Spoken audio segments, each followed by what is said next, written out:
নমস্কাৰ সকলোকে স্বাগতম জনালো মন্টু ডিফেন্স আসামলৈ এটা বহুতে ভাল খবৰ লৈ আহিছো Assam police new vacancy new recruitment 2026 Assam পুলিচৰ ফালৰ পৰা 5700 প্লাস ভ্যাকেন্সি অসম পুলিচৰ ফালৰ পৰা পদ মুকলি কৰা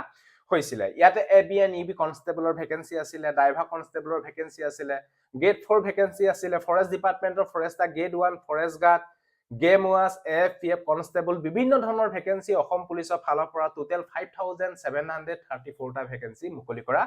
হৈছিল এই পদবিলাকৰ এপ্লাই মানে এপ্লিকেশন ষ্টাৰ্ট হৈছিল 22 জানুৱাৰীৰ পৰা 22 জানুৱাৰীৰ পৰা 8 ফেব্ৰুৱাৰী 2026 লৈকে এই পদবিলাকৰ এপ্লাই হৈছিল মানে কালি এই পদবিলাকৰ লাষ্ট ডেট হৈ গৈছে 8 ফেব্ৰুৱাৰী 2026 ত এই পদবিলাকৰ ইতিমধ্যে লাষ্ট ডেট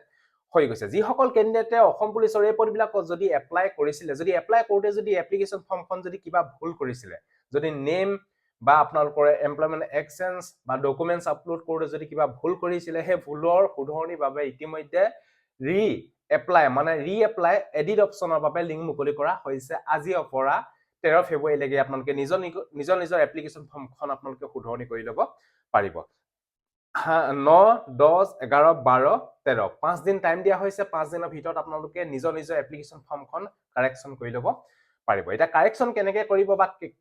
কোন বিলাক আপোনালোকে কাৰেকচন কৰিব পাৰিব ভিডিওটো যদি মই আপোনালোকক দেখাম যদি আপোনালোকে অসম পুলিচত এপ্লাই কৰোতে যদি কিবা ভুল কৰিছিল তেতিয়াহলে আপোনালোকৰ বাবে এই ভিডিওটো বহু ইম্পৰ্টেন্ট যদি আপোনালোকে শুধৰণি নকৰে তেতিয়াহলে আপোনালোকে পিছত ইন্টাৰভিউ দিব নাপায় বা আপোনালোকৰ এপ্লিকেশন ফৰ্মখন ৰিজেক্টেড হৈ যাব পাৰে সেইকাৰণে আপোনালোকে ভিডিওটো হেকলৈকে চাই থাকিব যদি আপোনালোকে অসম পুলিচত এপ্লাই কৰিছিল আৰু যদি আপোনালোকৰ এপ্লাই কৰাৰ পিছত যদি আপোনালোকে একনলেজমেন্টখন যদি আপোনালোকে চোৱা নাই তেতিয়াহলে আপোনালোকে এবাৰ চাই লওক যদি তাত কিবা ভুল হৈ আছে হে ভুলটো আপোনালোকে এই 5 দিনৰ ভিতৰতে আপোনালোকে শুধৰণি কৰি ল'ব পাৰিব ভিডিওটো আপোনালোকে হেকলৈকে চাই থাকিব কেনেকৈ শুধৰণি কৰিব কি আপোনালোকৰ অপচন দিয়া হৈছে শুধৰণিৰ বাবে মই আপোনালোকক ভিডিওটো জৰিয়তে ডিটেইলছ সহকাৰে দেখাম সো হেকলৈকে আপোনালোকে চাই থাকিব আৰু যদি আপোনালোকে আমাৰ চেনেললৈ প্ৰথমবাৰ কাৰণে আহিছে তাহলে চেনেলটো সাবস্ক্ৰাইব কৰি ল'ব ভিডিও ডেসক্ৰিপচনত অসম পুলিচৰ 5734 টা পদৰ কাৰেকচন কৰা লিংক ভিডিও ডেসক্ৰিপচনত দিয়া আছে গুপিনে আপোনালোকে কাৰেকচন কৰি ল'ব পাৰিব আৰু লগতে আমাৰ ফেসবুক পেজত যদি এতিয়ালৈকে জয়েন হৈ লওক তাতে যিকোনো ধৰণৰ ইনফৰমেশন আমাৰ ফেসবুক পেজত আপোনালোকে পাই থাকিব এতিয়া অসম পুলিচত এডিট কেনেকৈ কৰিব মই আপোনালোকক দেখাই দিছো আপোনালোকে ভিডিওটো হেকলৈকে চাই থাকিব ভিডিও ডেসক্ৰিপচনত অসম পুলিচৰ এডিট কৰাৰ বাবে যিটো লিংক দিয়া আছে সেই লিংকটোত ক্লিক কৰা লগালগ এনেকুৱা পেজটো খোল খাব ইয়াতে আপোনালোকে দেখিছে Assam police forest department new vacancy 2026 profile edit option direct link আপোনালোকে যদি অসম পুলিচত এপ্লাই কৰোতে যদি কিবা ভুল কৰিছিল হে ভুলৰ বাবে আপোনালোকে এডিট কৰিব পাৰিব তললৈ স্ক্ৰল ডাউন কৰিব একেবাৰে শেষত যাব ইয়াতে আপোনালোকে দেখিছে ইম্পৰ্টেন্ট ৱেবসাইট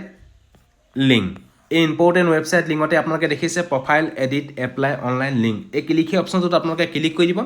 ক্লিক কৰি দিয়া লগালগ আপোনালোকৰ অসম পুলিচৰ এডিট কৰা পেজলৈ আপোনালোকক লৈ যাব ইয়াতে আপোনালোকে দেখিছে এডিট কৰা পেজলৈ আপোনালোকক লৈ গৈছে ইয়াতে আপোনালোকে দেখিছে লগইন এই লগইন অপচনটোত আপোনালোকে ক্লিক কৰি দিব লগইন অপচনটোত ক্লিক কৰা লগালগ এনেকুৱা পেজটো খোল খাব ইয়াতে আপোনালোকে নিজৰ mobile number date of birth আৰু আধাৰ নম্বৰ দি আপোনালোকে লগইন কৰি ল'ব যেতিয়া আপোনালোকে অসম পুলিচত এপ্লাই কৰোতে যেতিয়া ৰেজিষ্ট্ৰেচন কৰিছিল সেই ৰেজিষ্ট্ৰেচন সময়ত আপোনালোকে যিটো মোবাইল নম্বৰ দিছিলে যিটো ডেট অফ বাৰ্থ দিছিলে যিটো আধাৰ নম্বৰ দিছিলে সেইকিটা আপোনালোকে ইয়াতে ফিল কৰি লগইন অপচনটোত ক্লিক কৰি দিব আৰু লগতে এখিনিতে আপোনালোকক জনাই থওঁ যে অসম পুলিচ আৰু ফৰেষ্টৰ পদবিলাকৰ ৰিটেন এক্সামৰ বাবে আমাৰ চেনেলৰ তৰফৰ পৰা এখন ইবুক বনোৱা হৈছে যিখন ইবুকত 2014 পৰা 2025 লৈকে হৈ যোৱা এক্সামৰ কুৱেশ্যন পেপাৰসমূহ কুৱেশ্যন এনসাৰ এই ইবুকখনত দেখিবলৈ পাব কমপ্লিট সিলেবাসৰ ওপৰত বনোৱা হৈছে অল সাবজেক্টৰ কুৱেশ্যন এনসাৰ এই ইবুকখনত দেখিবলৈ পাব অসমীয়া আৰু ইংৰাজী মাধ্যমত টোটাল 6000 কুৱেশ্যন এনসাৰ এখন ইবুকত দেখিবলৈ পাব যদিহে আপোনালোকে এই ইবুকখন ল'ব বিচাৰে তেতিয়া ইয়াৰ দাম হৈছে 185 পেমেন্ট কৰি এই নম্বৰটো স্ক্ৰিনশ্বট দি দিয়ক লগালগ এই ইবুকখন হোৱাটছআপ যোগেদি আপোনালোকক পিডিএফ আকাৰে দি দিয়া হ'ব যদি আপোনালোকে ল'ব বিচাৰে লৈ ল'ব অপচনটোত ক্লিক কৰি দিব লগইন অপচনটোত ক্লিক কৰা লগালগ আপোনালোকৰ নিজৰ প্ৰফাইলটো আপোনালোকৰ খোল খাই যাব ইয়াতে আপোনালোকে দেখিছে নিজৰ প্ৰফাইলটো আপোনালোকৰ খোল খাই গ'ল আৰু ইয়াতে আপোনালোকে এতে পাৰ্সনেল ডিটেইলছ বিলাক আপোনালোকৰ শো হ'ব ইয়াতে ধুনীয়াকৈ আপোনালোকে চাব যদি কিবা ভুল হৈছিল ভুলটো আপোনালোকে এডিট কৰি ল'ব পাৰিব যদি আপোনালোকৰ নাম ভুল হৈ আছিল বা মাদাৰ্স নেম ফাদাৰ্স নেম এইবিলাক যদি আপোনালোকৰ ভুল হৈ আছিল তেতিয়ালে আপোনালোকে ভুলটো শুধৰণি কৰি ল'ব পাৰিব আৰু যদি আপোনালোকৰ জেন্ডাৰ ভুল হৈ আছে সেই জেন্ডাৰও আপোনালোকে শুধৰণি কৰি ল'ব পাৰিব এইখিনি যদি আপোনালোকৰ ভুল ভুল লাগিছিলে এইখিনি আপোনালোকে শুধৰণি কৰি ল'ব পাৰিব কিন্তু দুটা অপশ্যন আপোনালোকে সলনি কৰিব নোৱাৰে যেনে কাষ্ট কেটেগৰী আৰু ডেট অফ বাৰ্থ এই দুটা অপশ্যন আপোনালোকে সলনি কৰিব নোৱাৰে বা এডিট কৰিব নোৱাৰে এই বিষয়ে আপোনালোকে গম পালে তললৈ স্ক্ৰল ডাউন কৰিব এইখিনি ডাটাও আপোনালোকে ধুনীয়াকৈ এবাৰ চাই ল'ব যদি ভুল হৈছে ভুলখিনিও আপোনালোকে শুধৰণি কৰি ল'ব পাৰিব ইয়াতে পুলিচ ষ্টেচনটো আপোনালোকে চেঞ্জ কৰি ল'ব পাৰিব বা এডিট কৰি ল'ব পাৰিব এইখিনি আপোনালোকে ধুনীয়াকৈ এবাৰ চাই ল'ব যদি কিবা ভুল হৈছে এডিট কৰি ল'ব পাৰিব যদি কোনো ধৰণৰ ভুল লগা নাই তেতিয়াহ'লে আপোনালোকে ছেভ এণ্ড প্ৰচিডত ক্লিক কৰি দিব ছেভ এণ্ড প্ৰচিডত ক্লিক কৰাৰ লগালগ নেক্সট একাডেমি ডিটেইলছ ফিল কৰিব আহিব যদি একাডেমি ডিটেইলছত যদি কিবা ভুল কৰিছিলে সেই ভুলৰ শুধৰণিও আপোনালোকে কৰিব পাৰিব যদি ৰোল নম্বৰ ভুলকৈ দিছিলে বা আপোনালোকৰ কিমান চনত মেট্ৰিক পাছ কৰিছিলে সেইবিলাক যদি ভুল কৰিছিলে বা পাৰ্চেণ্টেজ যদি দিওঁতে ভুল কৰিছিলে সেই ভুলৰ শুধৰণিও আপোনালোকে কৰিব পাৰিব যদি এইখিনি ঠিক ঠাক আছে তেতিয়াহ'লে কৰিব নালাগে যদি ভুল কৰিছিলে ভুলটো আপোনালোকে শুধৰণি কৰি ল'ব তাৰপৰা ছেভ এণ্ড প্ৰিভিউত ক্লিক কৰি দিব ছেভ এণ্ড প্ৰিভিউ কৰাৰ পিছত নেক্সট আপলোড ডকুমেণ্ট যদি ডকুমেণ্ট আপলোড কৰোঁতে যদি কিবা ভুল কৰিছিলে যদি এডমিট কাৰ্ডৰ ঠাইত যদি বেলেগ এখন ডকুমেণ্ট যদি আপলোড কৰি পালে তেতিয়াও আপোনালোকে চেঞ্জ কৰি ল'ব পাৰিব চিন্তা কৰিব কোনো কাৰণ নাই ইয়াতে আপোনালোকে দেখিছে চেঞ্জ অপশ্যনটোত ক্লিক কৰি যিখন ডকুমেণ্টছ আপলোড কৰিব লাগিছিলে সেই ডকুমেণ্টছখন আপোনালোকে আপলোড কৰি ল'ব পাৰিব ইয়াতে সকলোবিলাক ডকুমেণ্ট আপোনালোকে আপলোড কৰি ল'ব পাৰিব চিন্তা কৰিব কোনো কাৰণ নাই যদি ডকুমেণ্ট আপলোড কৰোঁতে যদি ভুল কৰিছিলে সেই ভুলৰ শুধৰণি কৰি ল'ব